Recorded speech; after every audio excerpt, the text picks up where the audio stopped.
నాకున్న అనుభవాన్ని, మిగతా వాళ్ళకు కూడా అనుభవాలు ఉండొచ్చు, అవి వేరు. కానీ నాకున్న అనుభవం అన్నది చాలా లోతైనటువంటి అనుభవం, చాలా ఎక్స్పీరియన్స్. ఈ అనుభవంలో ఆకాశమెత్తి లేచిన కెరటాలను చూశాను, అగాధంలో పడిపోయినటువంటి అలలను చూశాను, అంత లోతులో పడిపోయినటువంటి వ్యక్తులను చూశాను. నా కళ్ళెదురుగా నేను చూసినటువంటి వ్యక్తుల్ని, భక్తుల్ని. ప్రతి వ్యక్తి ఎందుకు లేస్తున్నాడో నాకు అర్థమయ్యేది, ఎందుకు పడుతున్నాడో నాకు అర్థమయ్యేది. అలా చూసే ప్రతిసారి అనుకునేవాడిని, దీర్ఘంగా ఆలోచించాను, ఎందుకు ప్రభువా ఈ వ్యక్తిని ఎంత పైకి తీసుకొచ్చావు, ఎంత కిందికి తీసుకుని వెళ్ళావు అని నేను చేసిన ప్రతి ప్రార్థన చివరిలో నాకు వచ్చిన సమాధానం ఏంటంటే, అలా వ్యక్తి అలాగే పైకి వచ్చేస్తే నేను విశ్వాసానికి కర్త కాను, నేను విశ్వాసాన్ని కొనసాగించేవాడిని కాను. ఆ వ్యక్తి పడినప్పుడే నన్ను చూడాల్సి వస్తుంది ప్రపంచం. ఒకవేళ ఆ వ్యక్తి అలాగే పైన కూర్చుంటే జనాలు అక్కడే ఒక విగ్రహాన్ని పెట్టేస్తారు, ఆ వ్యక్తిని దాటి నా దగ్గర రాలేరు. కాబట్టి ఆ వ్యక్తి పడితేనే ఆ వ్యక్తిని దాటి నన్ను చూడగలుగుతుంది ప్రపంచం అనే సమాధానం పదే పదే నా మనసాక్షికి వచ్చేది. ఖచ్చితంగా కెరటం లేచిందంటే పడాల్సిందే, వేరే దాని లేదు. అలా లేచినప్పుడు ప్రభువుకి మహిమ, పడినప్పుడు ప్రభువుకి మహిమ. లేదు మనం చూడాల్సింది మనుషుల వైపు కాదు, మనం చూడాల్సింది క్రీస్తు వైపు అనేది పదే పదే మనుషుల దృష్టిలో ముద్రించబడాలి. ఇది పక్కా ప్లాన్డ్. అనుకోకుండా యాక్సిడెంట్గా ఏది జరగదు. ఒకవేళ మీకు అది యాక్సిడెంట్ కావచ్చు, నాకు అది పక్కా ఇంటెన్షనల్, పక్కా ప్లాన్డ్ అది. ఎందుకని విశ్వాసాన్ని కర్త క్రీస్తుని పదే పదే జనాల్లో ముద్రించబడాలి అంటే విశ్వాసాన్ని ప్రకటించిన సాక్షులు పడినటువంటి విధానం తెలియాలి. అప్పుడు మాత్రమే క్రీస్తు విశ్వాసాన్ని కర్తని ముద్రించబడతాడు, లేకపోతే క్రీస్తు కనబడడు. లేచినా దేవునికి మహిమేనంట, ఓకే కాదన్నా. పడినా దేవునికి మహిమేనంట. దేవుని పిల్లలు పైకి లేచినా దేవుని మహిమేనంట, బాగా ఉంది. దేవుని పిల్లలు పడిపోయినా దేవుని మహిమేనంట, పడిపోతే దేవుని మహిమ ఏంటి? ఇక్కడ ఇంకొక మాట అతను మాట్లాడిన ప్రసంగంలో ఒకటి, ఒకరిని బట్టి దేవుడు గణపరచబడడు, ఒకరిని బట్టి దేవుడు అవమానింపబడడు అని కూడా ప్రస్తావించాడు. ఆ ప్రసంగంలో ఆ క్లిప్ నేను రెడీ చేయలేదు, గుర్తు చేస్తున్నాను నీకు. ఓకే అని పడిపోతే మనం పడిపోతే దేవుని మహిమ ఎలా అవుతుందని, మిమ్మల్ని బట్టే కదా నా నామం అన్ని జనుల మధ్య దూషం పడుతుంది దేవుడు చెప్పాడు కదా. మనం పడిపోతే దేవుని మహిమ అయిపోద్ది, నాకు అర్థం కడుగుతున్నాను. అలా లేచిపోతానంటే ఎవరు దేవుడు చూడరంట. అలా పైకి వెళ్ళిపోతానంటే ఎవరు దేవుడిని చూడరు కనుకనే పడిపోవాలా. ఇది దేవుడే పడగొట్టేస్తున్నాడు చెప్తున్నాడు. రైట్ ఇది ఈ మాటరా. అతడు పైకి వెళ్ళిపోతుంటే తనను చూడరని, తనను విశ్వాసానికి కర్తని ప్రజలు అనుకోరని దేవుడే అతన్ని పడగొడుతున్నాడట. అలా పడగొట్టినప్పుడు ప్రజలందరూ యేసు వైపు చూస్తున్నారట. దేవుడు తన పిల్లల్ని పరీక్షిస్తాడు గాని పడగొడతాడని, బైబిల్లో దేవుడు తన పిల్లలు పరీక్షిస్తాడని చెప్పాడు గాని పడగొడతాడని ఎక్కడ చెప్పాడా? పడగొట్టేవాడు అపవాదని. దేవుడు ఎందుకు పడగొడతాడు? దేవుడు నిలబెట్టేవాడు. నా దేవుడు నిలబెట్టేవాడు. మరి జానపాల దేవుడు మరి పడగొట్టేవాడు నాకు తెలియదు. జానపాల దేవుడు మనుషులు ఎదిగేస్తుంటే కులిపోయే దేవుడేమో, నాకేమో అర్థం కావట్లేదు. కానీ నా దేవుడు మంచోడని, నా దేవుడు నిలబెట్టేవాడు, పడగొట్టేవాడు కాదు. నేను పరిశుద్ధులు కనుక మీరు పరిశుద్ధులుగా ఉండాలని కోరుకునే గొప్ప దేవుడు, పాపులు సైతం పరిశుద్ధులుగా మార్చే గొప్ప దేవుడు. మీరు బాగుండాలని బైబిల్ ఇచ్చి, బోధకులను ప్రవక్తలు ఇచ్చి, గ్రంథం ఇచ్చి మీరు బాగుండాలని పదే పదే తన పిల్లల చేత తన పిల్లలకు చెప్పిస్తున్న దేవుడు పడిపోవాలని కోరుకుంటాడా? పాపంలో పడిపోవాలని కోరుకుంటాడా? పడిపోతుంటే నిలబెట్టాలి కదా. ఆయన ఎందుకు అలా భావిస్తాడు? పాపులను రక్షించుటకు యేసుక్రీస్తు లోకంలోనికి వచ్చాడా, లేకపోతే పరిశుద్ధులను పాపులుగా పడగొట్టడానికి వచ్చాడా?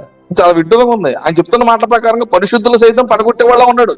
పరిశుద్ధులు పడగొడితే ఆయన ప్రభువాడయ్యా, పరిశుద్ధులు పడగొడితే ఆయన దేవుడు అవడయ్యా. ఇంకా మాట్లాడాలంటే పరిశుద్ధులు ఇంకా పరిశుద్ధులు అవడం కొరకే గ్రంథం ఇచ్చాడు. పరిశుద్ధులు రాయబడిన మాట ఏంటంటే సంపూర్ణం అవ్వాలంట. దేవుడు ఏం కోరుకుంటాడంటే సంపూర్తి చేయొచ్చు అని కూడా అంటాడు. సంపూర్ణంగా మారాలంట. ఒక మాటలో చెప్పాలంటే దేవుడు ఈ ప్రవక్తల్ని, ఈ బోధకుల్ని వీళ్ళందరినీ ఎందుకు ఇచ్చాడు సంఘానికంటే, సంఘం ఏమవ్వాలని కోరుకుంటున్నాడు చూడాలని. ఎఫెసీ పత్రిక నేను చదువుతున్నాను, ఈ మాట అవసరం అనిపించింది నాకు.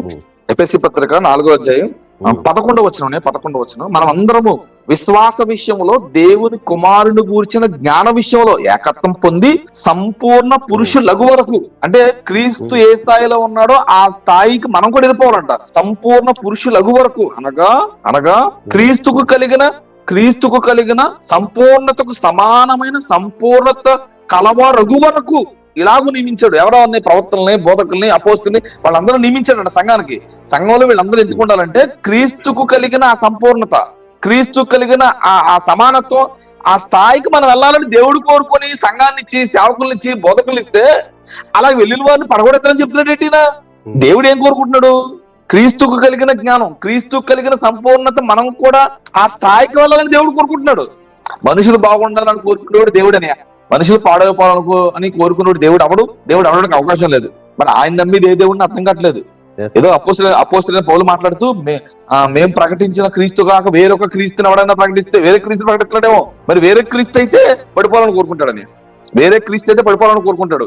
బైబిల్లో రాయబడిన క్రీస్తు అయితే ఆయనకి సమానులుగా మారాలని కోరుకుంటున్నాడు. ఆయనకున్న సంపూర్ణతలో ఆ స్థాయికి వెళ్ళాలని కోరుకుంటున్నాడు. ఇంకో బైబిల్ భక్తుల్లో రాయబడిన మాట ఏంటంటే పరిశుద్ధతలో సంపూర్ణ అవ్వాలని కోరుకుంటున్నాడు అని. ఆ స్థాయికి వెళ్ళాలని దేవుడు కోరుకుంటూ ఉంటే నిలబడడం దేవునికి మహిమే, పడిపోవడం దేవుని మహిమే. అవసరమైతే పడిపోతున్నా కూడా దేవుని మహిమత్వం కూడా దేవుడే పడగొట్టేస్తున్నాడు, దేవుడే తోసేస్తున్నాడని చెప్పడం సంతోషం. ఇంకో 4 రోజులు పోతే అది కూడా చెప్తాడేమో. నాకు అర్థమైంది ఏంటంటే అతని మాటల్లో అతడు పాపంలో పడిపోయాడని అర్థమవుతుంది తమ్ముడు. అతని మీద వచ్చిన ఆరోపణలు అవి నిజాలే అని అనిపిస్తున్నాయి. అతని ప్రసంగాన్ని బట్టి, అతను మాట్లాడే తీరును బట్టి అతను ఏమన్నాడంటే ఇది పక్కా ప్లానడ్, యాక్సిడెంట్ గా కాదు, నాకైతే ఇంటెన్షనల్ గా ప్లానడ్ గానే జరుగుతుంది ఇదంతా అంటున్నాడు. అంటే అర్థం ఏంటంటే ఇప్పుడు తాను పాపంలో పడిపోయాడని నాకు అనిపిస్తుంది. పడిపోయిన విధానానికి అతడికి బాధ వస్తుంది, ఎందుకంటే బయట పడిపోయాయి సంగతులు, కొన్ని బయటకు వచ్చేసాయి. ఇలా బయటకు వచ్చినప్పుడు అతడు బాధపడిపోతున్నాడు. ఎందుకు ప్రభు ఎలాగైపోయింది అని అంటే అతనికి తోచింది, అతనికి అర్థమైంది, అతని మనసు కనిపించింది ఏంటంటే దేవుడే పడగొడుతున్నాడు, దేవుడే పడగొట్టాడు నన్ను, దేవుడే నన్ను పాపంలో పడేశాడు. ఎందుకంటే నన్ను అనుసరించేవారు నన్నే చూస్తున్నారు, కనుక నన్ను చూడకుండా దేవుణ్ణి చూడాలని ఇప్పుడు జాన్ పాల్ని పాపంలో పడేస్తాడు దేవుడు. అతని మాటలను బట్టి మనం అర్థం చేసుకోవలసినది. కొరింథీయులకు రాసిన 2వ పత్రిక 7వ అధ్యాయం 1వ వచనంలో అంటాడు, ప్రియులారా మనకు ఈ వాగ్దానములు ఉన్నవి గనుక దేవుని భయముతో పరిశుద్ధతను సంపూర్తి చేసుకొనుచు శరీరమునకును ఆత్మనకును కలిగిన సమస్త కల్మషము నుండి మనలను పవిత్రులుగా చేసుకుందాము అంటాడు. ఇక్కడ పౌలు గారు మాట్లాడిన మాటను బట్టి మనకు ఏమర్థమవుతుందంటే పరిశుద్ధులుగా క్రీస్తును నమ్మి పరిశుద్ధుల జాబితాలకు వచ్చిన నీవు దినదినము పరిశుద్ధతను ఇంకా సంపూర్తి చేసుకుంటూ క్రీస్తు స్వరూపం ధరించుకునేంతగా వెళ్ళిపోవాలి మనం. ఇది దేవుడు కోరుకుంటున్నాడు. అంతేగాని పరిశుద్ధులుగా ఆ పరిశుద్ధుల జాబితాలో పరిశుద్ధుడిగా జీవించే వాడిని పడగొట్టి అతన్ని పాపంలో పడేసి యేసు గణపరచబడాలనే ఆలోచన దేవునికి ఏ కోశాన లేదు. కానీ తనకు అర్థమైంది ఏంటట, ఇది ఆ రాబోయే కాలానికి అంటే 2016 నుండి తయారవుతున్న ఈ ప్రవక్తకి దేవుడు బయలుపరిచింది ఏంటంటే, నిన్ను ప్రవక్తగా ఎన్నుకుని నీ ద్వారా నేను ఏం చెప్పాలనుకుంటున్నానంటే, ఇంకో నువ్వు అందరిని చూసావు కదా, పైకి వెళ్ళిన వాడిని చూసావు కదా, పడిపోయే వాడిని కూడా చూసావు కదా, ఇదంతా నేనే చేస్తున్నాను. ఎందుకంటే పైకి వెళ్ళిపోయే వాడిని చూసంటే విగ్రహం కట్టేసుకుంటారట. నాకు తెలియక అడుగుతాను, అపోస్తులను గాని హేబేలు దగ్గర నుంచి బైబిల్లో రాయబడిన భక్తులు గాని ఆదికాండం నుంచి ప్రకటన గ్రంథం వరకు రాయబడిన బైబిల్ భక్తులలో అబ్రహామును పూజించిన వారు ఎవరున్నారు, హేబేలును పూజించిన వారు ఎవరున్నారు, పౌలును పూజించిన వారు ఎవరున్నారు? ఇప్పుడు అతను వర్గీయులుగా చెప్పుకున్నారేమో కానీ యేసును వదిలిపెట్టేసిన వారు ఎవరున్నారు? క్రీస్తును చూడకుండా అపోస్తులను చూస్తే చాలు అనుకున్న వారు ఎవరున్నారు? క్రీస్తును కాకుండా ప్రవక్తలనే చూస్తూ బ్రతికేయాలని ఎవరున్నారు? అసలు అలాంటి బోధలు ఏమున్నాయి పోనీ బైబిల్లో గాని బయట గాని? ఇలాంటి వారు కొందరు ఇదిగో తాము ప్రజల హృదయాల్లో ప్రభువులుగా ప్రతిష్ఠింపబడడానికి అలా ప్రతిష్ఠలు అయిపోయి పడిపోయినప్పుడు వాళ్ళు ఏమంటారు తెలుసా, ఇదిగో మనం మనుషులు చూడకూడదు, దేవుణ్ణి చూడాలి. వీళ్ళ పడనంత వరకు ఏం చెబుతారంటే అందరూ పడిపోయిన వాళ్ళే, అందరూ పాపులే, అందరూ దొంగ బోధకులే, అందరూ దరిద్రులే, నేను మాత్రమే మంచోనని చెప్పుకుంటారు. కేవలం జాన్ పాల్ విషయం గురించి మాట్లాడడం లేదంటే వాళ్ళు ఉన్నారు సమాజంలో. వాళ్ళు వాళ్ళ లోపాలు, వాళ్ళ తప్పులు, వాళ్ళ పాపాలు బయటపడినప్పుడు వాళ్ళు ఏం బోధ చేస్తారంటే మనం మనుషుల్ని చూడకూడదు, వాళ్ళు చెప్పే వాక్యాన్ని వినాలి అంతే. దీనికి కొన్ని అనుకూలమైన వచనాలు కూడా వాళ్ళు వల్లించుకుంటారు. తమ పాపాలను కప్పిపుచ్చుకోవడానికి, తన తప్పులను సమర్థించుకోవడానికి బైబిల్లోని వచనాలు వాడుకుని ఇదిగో ఇలాంటి బోధలు చేస్తే వారిని వెంబడించిన వారు మాత్రం ఆహా ఓహో వీళ్ళు కూడా ఎలా ఆలోచిస్తారు, మనము కూడా ఎప్పటికైనా పాపంలో పడిపోవలసిన వారమే. మన పాపంలో పడిపోవడం అనేది పెద్ద విశేషం కాదు, ప్రతి ఒక్కరు పడిపోతాడు. ఇదిగో ఇలాంటి ఆలోచనలోకి వచ్చేసి పాపం చేయడానికి వెనకాడిన పరిస్థితుల్లోకి వెళ్ళిపోతారు వీళ్ళు. తాను ఆ సంగతి మాట్లాడడంలో ప్రధాన ఉద్దేశం ఏంటంటే తాను ఏదో పాపంలో పడిపోయాడు, అవన్నీ బయటకు వచ్చాయి. ఇప్పుడు తన అనుచరుల మధ్య నలిగిపోతున్నాడు. వాళ్ళకి ఏం సమాధానం చెప్పాలో, ఎలాంటి వివరణ ఇచ్చుకోవాలో, ఎలా సమర్థించుకోవడంలో తెలియడం లేదు. తెలియకపోయేసరికి ఇప్పుడు ఎలాంటి బోధలు చేస్తే ఓహో వెంబడించే వాళ్ళందరూ మనం ఇంకా ఆయన పర్సనల్ లైఫ్ గురించి మనం మాట్లాడుకోకూడదు, ఆయన పాపంలో పడిపోయాడు అని అంటే దేవుణ్ణి మనం చూడాలని, ఇంకా జాన్ పాల్ని మనం అభిమానించకుండా అతని బోధన మాత్రం అనుసరిస్తే మనం దేవుళ్ళు ఎదగాలని మాత్రమే ఇదంతా జరిగిందని అనుకోవాలని అతను ప్రీ ప్లానడ్ గా, దేవుని ప్లాన్ కాదు ఇది, అతను ప్లానడ్ గానే ఇలాంటి బోధలు చేస్తున్నాడని నాకు అర్థమైంది. సరే అందరూ పడిపోతారు, అందరిలో పాపాలు ఉంటాయి, మనం మనుషులు చూడకూడదు, వాక్యాన్ని చూడాలనుకుంటే ఇప్పుడు ఆ జాబితాలోనే జాన్ పాల్ కూడా ఉన్నాడు అనుకుంటే, జాన్ పాల్ కంట్లో కూడా ఇప్పుడు దూలం ఉంది.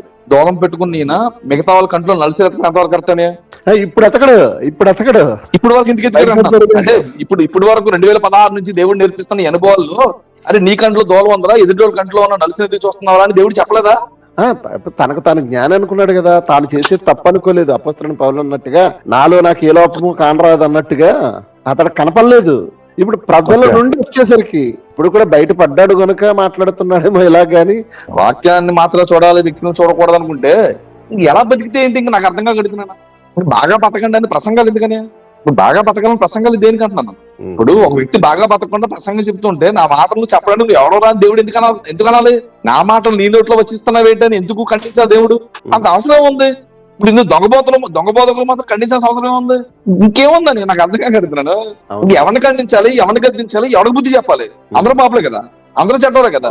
ఈ చెడ్డోడు ఇంకో చెడ్డోని ఖండించడమా? ఇప్పటి వరకు ఆయన మాటల్లో ఇప్పుడు వినబడుతున్న ఈ మాటల ద్వారా బట్టి ఆయన ఏదో చేశాడని ఇండైరెక్ట్ ఆయన చెప్తున్నాడు. నన్ను చూడొద్దు, వాక్యాన్ని చూడండి అని ఆయన ఇండైరెక్ట్ చెప్తున్నాడు. అది చెప్పుకోవడానికి ఈ ప్రసంగాలు. యాక్చువల్ గా జాన్ పాల్కున్న ఒక బలహీనత ఏంటంటే ఆయనకి చెప్పేసుకుంటుంటాడని. ఆయన రచన ఎవడో బయట తీసిన ఆయనే తీసుకొచ్చేసుకుంటాడు. ఆయన తప్పుని ఎవడో బయటపడాల్సిన అవసరం ఆయనే బయట పెట్టేసుకుంటాడు. ఆయనకున్న వీక్నెస్. జాన్ పాల్ నువ్వు పాపం చేసిన ఎవడో చెప్పాల్సిన అవసరం లేదు, తానే పాపం చేసినట్టు తను చెప్పేసుకుంటూ ఉంటాడు. ఒప్పుకోవడం లేదు, సమర్థించుకుంటున్నాడు కదా బైబిల్ వచనాలను చూపించుకుని. అదే ఇప్పుడు ఆయన సమర్థించుకుంటే మన సమర్థించం కదా, బైబిల్ ఏముందో చెప్తాం కదా. అందరూ విడిచిపెడతారేంటి? దేవుడు ఎవరో ఒకరిని లేపుతారు కదా మోసాన్ని పట్టబయలు చేయడానికి. ఆయన బోధల్లో ఉన్న లస్కులేంటి, ఆయన బోధల్లో ఉన్న ఆ గారడి ఏంటి, ఆ మాయ ఏంటో అని దేవుడు ఎవరో లేపుతారు కదా. ఈ సమయంలో రేపేటనే అనుకుంటున్నాను నేను.